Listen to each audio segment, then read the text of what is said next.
पूरे 2 बरस के बीतने पर फिरौन ने यह स्वप्न देखा कि वह नील नदी के किनारे पर खड़ा है और उस नदी में से 7 सुंदर और मोटी मोटी गायें निकलकर कछार की घास चरने लगी।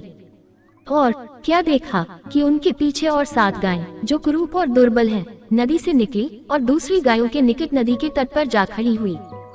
तब ये कुरूप और दुर्बल गायें उन 7 सुंदर और मोटी मोटी गायों को खा गईं।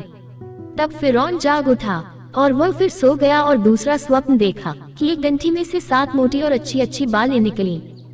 और क्या देखा कि उनके पीछे 7 बालें पतली और पुरवाई से मुरझाई हुई निकली और इन पतली बालों ने उन 7 मोटी और अन्न से भरी हुई बालों को निगल लिया। तब फिरौन जागा और उसे मालूम हुआ कि यह स्वप्न ही था। भोर को फिरौन का मन व्याकुल हुआ और उसने मिस्र के सब ज्योतिषियों और पंडितों को बुलवा भेजा और उनको अपने स्वप्न बताए, पर उनमें से कोई भी उनका फल फिरौन से न कह सका। तब पिलानेहारों का प्रधान फिरौन से बोल उठा कि मेरे अपराध आज मुझे स्मरण आए। जब फिरौन अपने दासों से क्रोधित हुआ था और मुझे और पकानेहारों के प्रधान को कैद करा के जल्लादों के प्रधान के घर के बंदी गृह में डाल दिया था, तब हम दोनों ने एक ही रात में अपने अपने हुनर के अनुसार स्वप्न देखा। और वहाँ हमारे साथ ही किब्री जवान था जो जल्लादों के प्रधान का दास था। सो हमने उसको बताया और उसने हमारे स्वप्नों का फल हमसे कहा। हम में से एक एक के स्वप्न का फल उसने बता दिया और जैसा जैसा फल उसने हमसे कहा था वैसा ही हुआ भी, अर्थात मुझको तो मेरा पद फिर मिला, पर वह फांसी पर लटकाया गया। तब फिरौन ने यूसुफ को बुलवा भेजा और वह झटपट बंदी गृह से बाहर निकाला गया और बाल बनवाकर और वस्त्र बदलकर फिरौन के सामने आया। फिरौन ने यूसुफ से कहा, मैंने एक स्वप्न देखा है और उसके फल का बताने वाला कोई भी नहीं, और मैंने तेरे विषय में सुना है कि तू स्वप्न सुनते ही उसका फल बता सकता है। यूसुफ ने फिरौन से कहा, मैं तो कुछ नहीं जानता, परमेश्वर ही फिरौन के लिए शुभ वचन देगा। फिर फिरौन यूसुफ से कहने लगा, मैंने अपने स्वप्न में देखा कि मैं नील नदी के किनारे पर खड़ा हूँ। फिर क्या देखा कि नदी में से 7 मोटी और सुंदर सुंदर गायें निकलकर कछार की घास चरने लगी। फिर क्या देखा कि उनके पीछे 7 और गायें निकली जो दुबली और बहुत कुरूप और दुर्बल हैं। मैंने तो सारे मिस्र देश में ऐसी कुडौल गायें कभी नहीं देखी।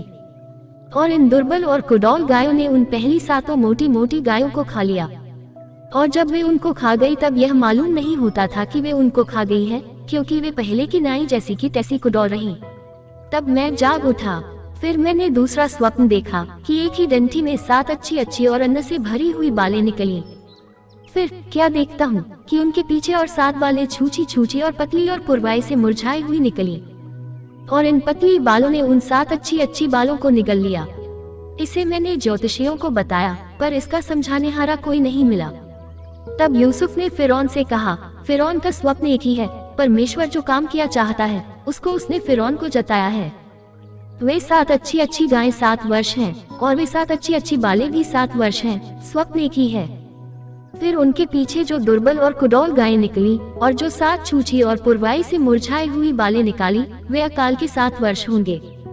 यह वही बात है जो मैं फिरौन से कह चुका हूँ कि परमेश्वर जो काम किया चाहता है उसे उसने फिरौन को दिखाया है।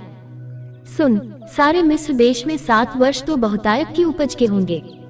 उनके पश्चात 7 वर्ष अकाल के आएंगे, और सारे मिस्र देश में लोग इस सारी उपज को भूल जाएंगे और अकाल से देश का नाश होगा। और सुकाल बहुतायत की उपज देश में फिर स्मरण न रहेगा, क्योंकि अकाल अत्यंत भयंकर होगा। और फिरौन ने जो यह स्वप्न 2 बार देखा है, इसका भेद यही है कि यह बात परमेश्वर की ओर से नियुक्त हो चुकी है और परमेश्वर इसे शीघ्र ही पूरा करेगा। इसलिए अब फिरौन किसी समझदार और बुद्धिमान पुरुष को ढूंढ करके उसे मिस्र देश पर प्रधानमंत्री ठहराए।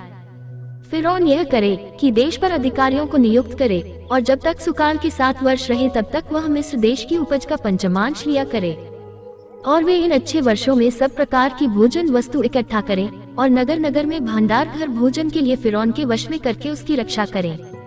और वह भोजन वस्तु अकाल के उन 7 वर्षों के लिए जो मिस्र देश में आएंगे देश के भोजन के निमित्त रखी रहे, जिससे देश उस अकाल से सत्यानाश न हो जाए। यह बात फिरौन और उसके सारे कर्मचारियों को अच्छी लगी। सो फिरौन ने अपने कर्मचारियों से कहा कि क्या हमको ऐसा पुरुष जैसा यह है जिसमें परमेश्वर का आत्मा रहता है मिल सकता है। फिर फिरौन ने यूसुफ से कहा, परमेश्वर ने जो तुझे इतना ज्ञान दिया है कि तेरे तुल्य कोई समझदार और बुद्धिमान नहीं, इस कारण तू मेरे घर का अधिकारी होगा और तेरी आज्ञा के अनुसार मेरी सारी प्रजा चलेगी। केवल राजगद्दी के विषय में तुझसे बड़ा ठहरूंगा। फिर फिरौन ने यूसुफ से कहा, सुन, मैं तुझको मिस्र के सारे देश के ऊपर अधिकारी ठहरा देता हूँ।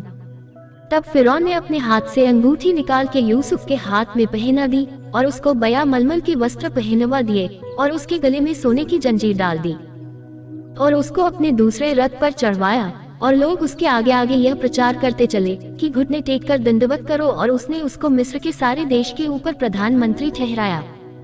फिर फिरौन ने यूसुफ से कहा, फिरौन तो मैं हूँ और सारे मिस्र देश में कोई भी तेरी आज्ञा के बिना हाथ पांव न हिलाएगा।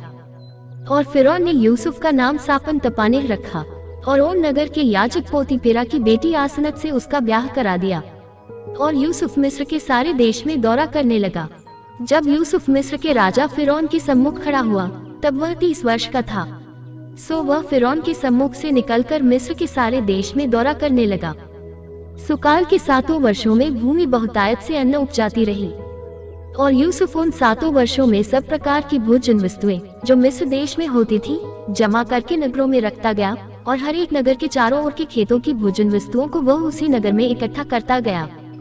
सो यूसुफ ने अन्न को समुद्र की बालू के समान अत्यंत बहुतायत से राशि राशि करके रखा, यहाँ तक कि उसने उनका गिनना छोड़ दिया क्योंकि वे असंख्य हो गईं। अकाल के प्रथम वर्ष के आने से पहले यूसुफ के 2 पुत्र उनके याजक पोतीपेरा की बेटी आसनत से जन्मे।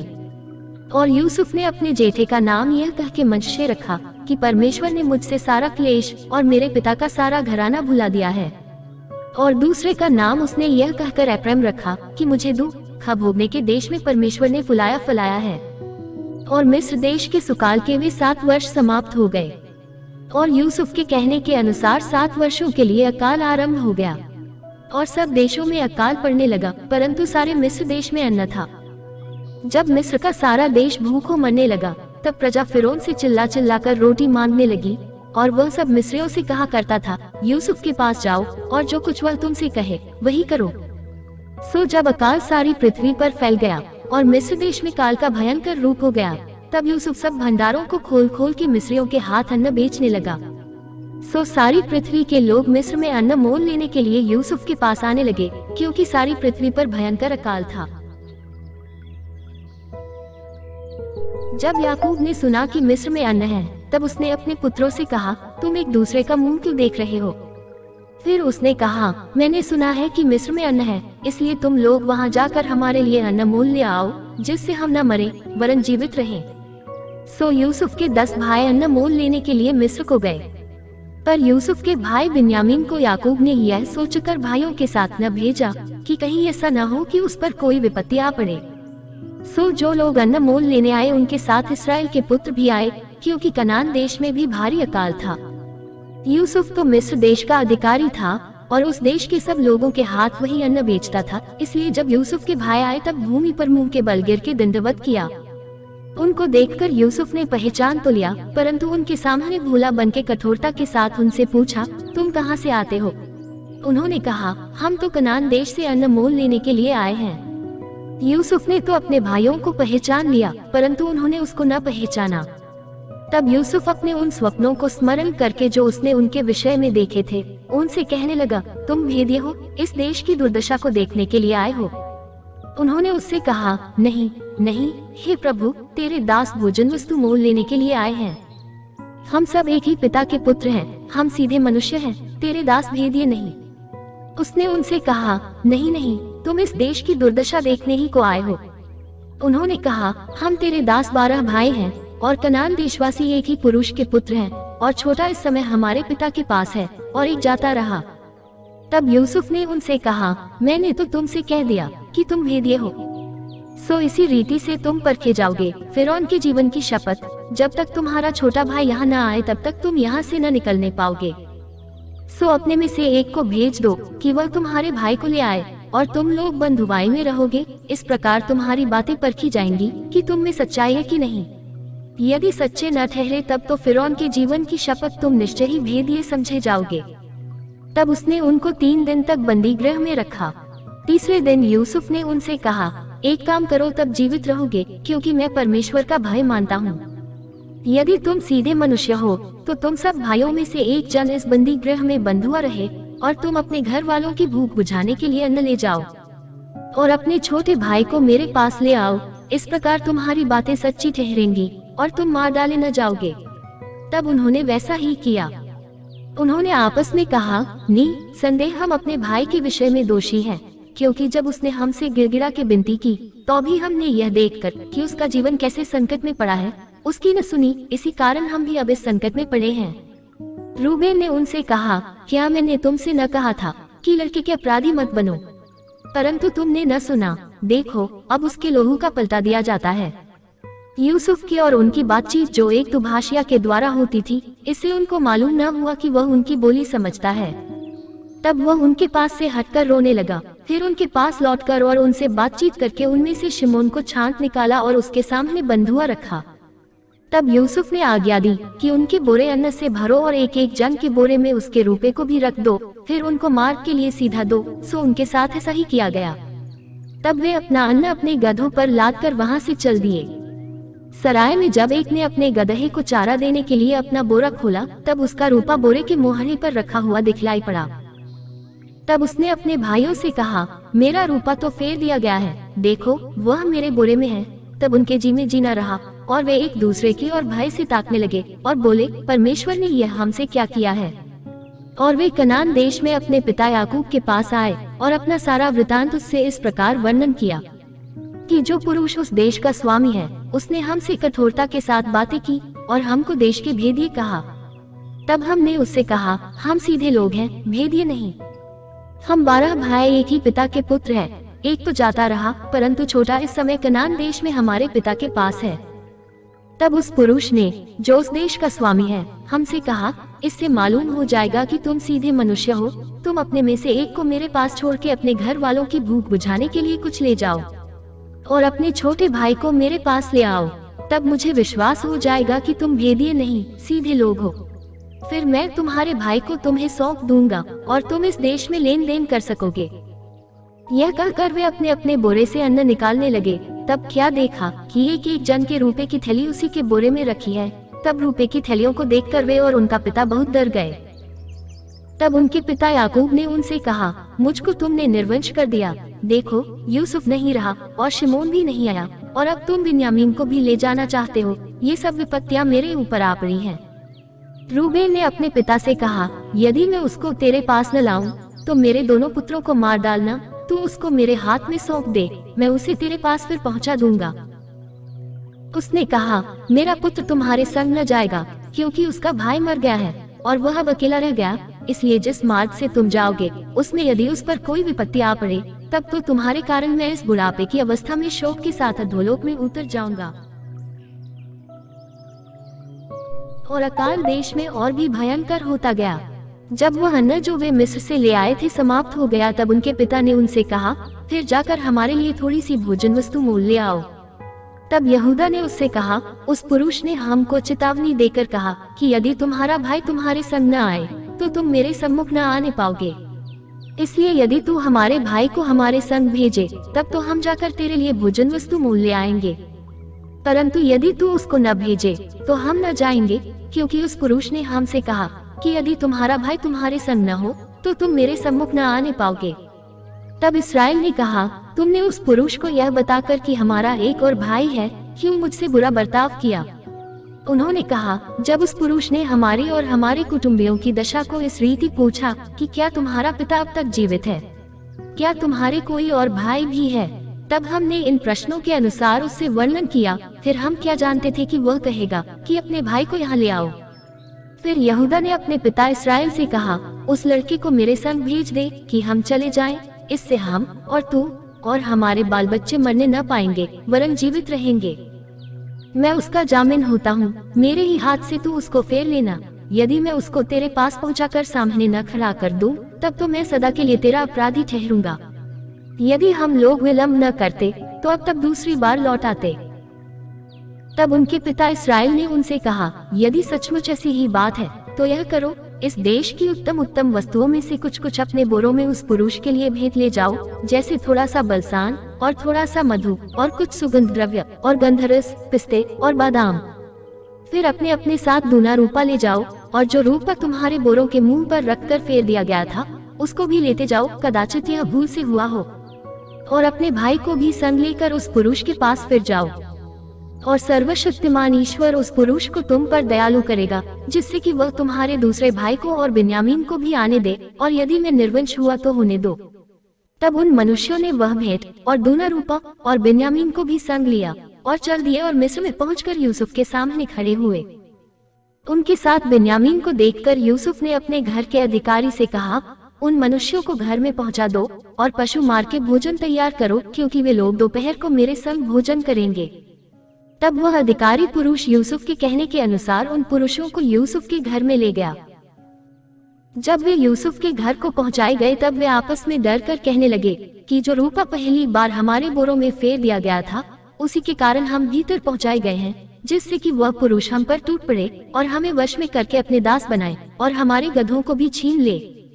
तब वे यूसुफ के घर के अधिकारी के निकट जाकर घर के द्वार पर इस प्रकार कहने लगे कि हे हमारे प्रभु, जब हम पहली बार अन्न मोल लेने को आए थे तब हमने सराय में पहुंचकर अपने बोरों को खोला तो क्या देखा कि एक एक जन का पूरा पूरा रूपा उसके बोरे के मुंह में रखा है, इसलिए हम उसको अपने साथ फिर लेते आए हैं। और दूसरा रूपा भी भोजन वस्तु मोल लेने के लिए लाए हैं। हम नहीं जानते कि हमारा रूपा हमारे बोरों में किसने रख दिया था। उसने कहा, तुम्हारा कुशल हो, मत डरो, तुम्हारा परमेश्वर जो तुम्हारे पिता का भी परमेश्वर है, उसी ने तुमको तुम्हारे बोरों में धन दिया होगा। तुम्हारा रूपा तो मुझको मिल गया था। फिर उसने शिमोन को निकाल कर उनके संग कर दिया। तब उस जन ने उन मनुष्यों को यूसुफ के घर में ले जाकर जल दिया। तब उन्होंने अपने पांवों को धोया, फिर उसने उनके गधों के लिए चारा दिया। तब यह सुनकर कि आज हमको यही भोजन करना होगा, उन्होंने यूसुफ के आने के समय तक अर्थात दोपहर तक उस भेंट को इकट्ठा कर रखा। जब यूसुफ घर आया तब वे उस भेंट को जो उनके हाथ में थी उसके सम्मुख घर में ले गए और भूमि पर गिरकर उसको दंडवत किया। उसने उनका कुशल पूछा और कहा, क्या तुम्हारा बूढ़ा पिता जिसकी तुमने चर्चा की थी कुशल से है? क्या वह अब तक जीवित है? उन्होंने कहा, हाँ, तेरा दास हमारा पिता कुशल से है और अब तक जीवित है। तब उन्होंने सिर झुकाकर फिर दंडवत किया। तब उसने आंखें उठाकर और अपने सगे भाई बिन्यामीन को देखकर पूछा, क्या तुम्हारा वह छोटा भाई जिसकी चर्चा तुमने मुझसे की थी यही है? फिर उसने कहा, हे मेरे पुत्र, परमेश्वर तुझ पर अनुग्रह करे। तब अपने भाई के स्नेह से मन भर आने के कारण और यह सोचकर कि मैं कहाँ जाकर रोऊं, यूसुफ फुर्ती से अपनी कोठरी में गया और वहाँ रो पड़ा। फिर अपना मुंह धोकर निकल आया और अपने को शांत कर कहा, भोजन परोसो। तब उन्होंने उसके लिए तो अलग और भाइयों के लिए भी अलग और जो मिस्री उसके संग खाते थे उनके लिए भी अलग भोजन परोसा, इसलिए कि मिस्री इब्रियों के साथ भोजन नहीं कर सकते, वरन मिस्री ऐसा करना घृणा समझते थे। सो यूसुफ के भाई उसके सामने बड़े बड़े पहले और छोटे छोटे पीछे अपनी अपनी अवस्था के अनुसार क्रम से बैठाए गए। यह देख वे विस्मित होकर एक दूसरे की ओर देखने लगे। तब यूसुफ अपने सामने से भोजन वस्तुएं उठा उठा के उनके पास भेजने लगा और बिन्यामीन को अपने भाइयों से 5 गुनी अधिक भोजन वस्तु मिली और उन्होंने उसके संग मनमाना खाया पिया। तब उसने अपने घर के अधिकारी को आज्ञा दी कि इन मनुष्यों के बोरों में जितनी भोजन वस्तु समा सके उतनी भर दे और एक एक जन के रूपे को उसके बोरे के मुंह पर रख दे, और मेरा चांदी का कटोरा छोटे के बोरे के मुंह पर उसके अन्न के रूपे के साथ रख दे। यूसुफ की इस आज्ञा के अनुसार उसने किया। बिहान को भोर होते ही वे मनुष्य अपने गधों समेत विदा किए गए। वे नगर से निकले ही थे और दूर न जाने पाए थे कि यूसुफ ने अपने घर के अधिकारी से कहा, उन मनुष्यों का पीछा कर और उनको पाकर उनसे कह कि तुमने भलाई की संति बुराई क्यों की है?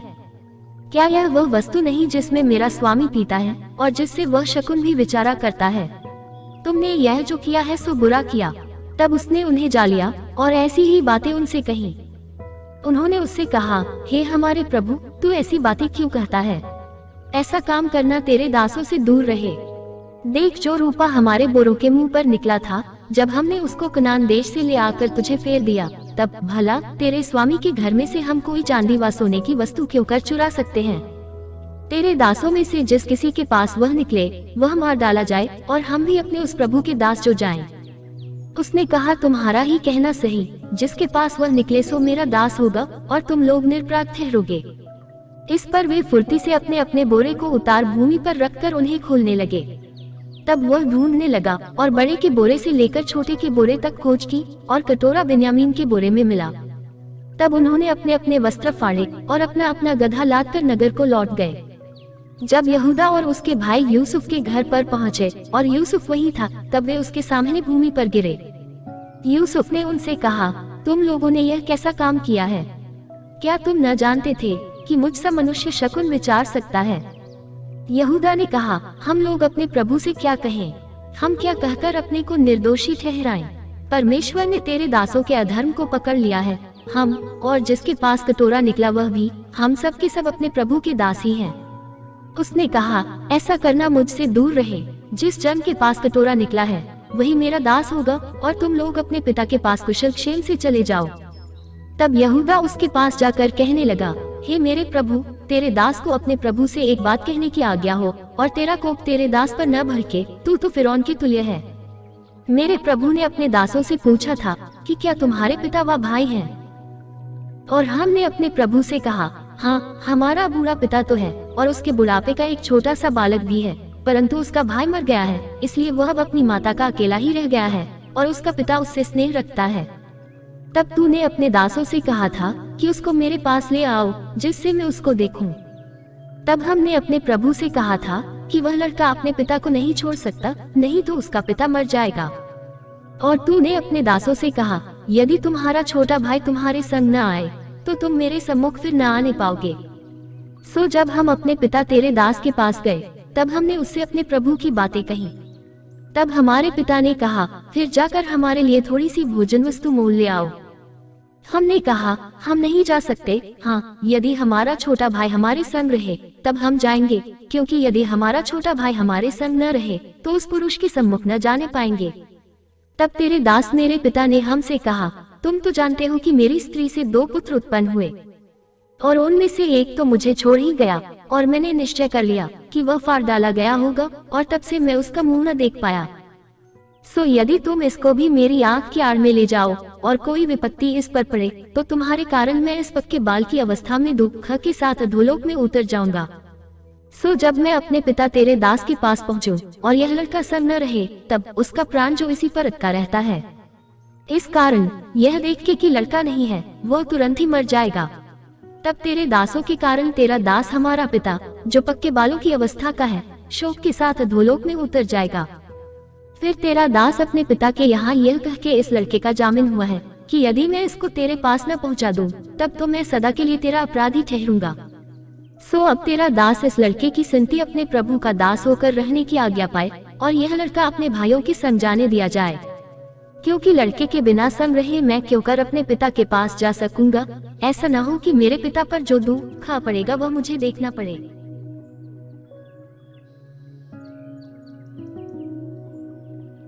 तब यूसुफ उन सब के सामने जो उसके आसपास खड़े थे अपने को और रोक न सका और पुकार के कहा, मेरे आसपास से सब लोगों को बाहर कर दो।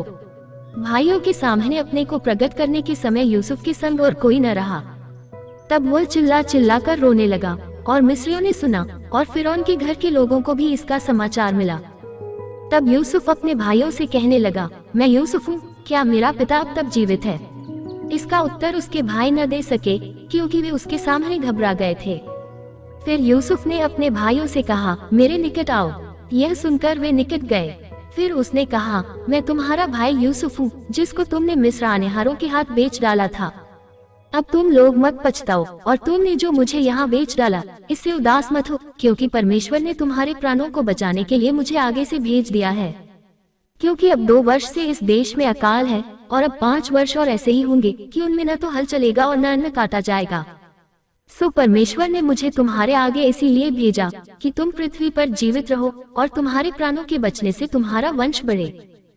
इस रीति अब मुझको यहाँ पर भेजने वाले तुम नहीं, परमेश्वर ही ठहरा और उसी ने मुझे फिरौन का पिता सा और उसके सारे घर का स्वामी और सारे मिस्र देश का प्रभु ठहरा दिया है।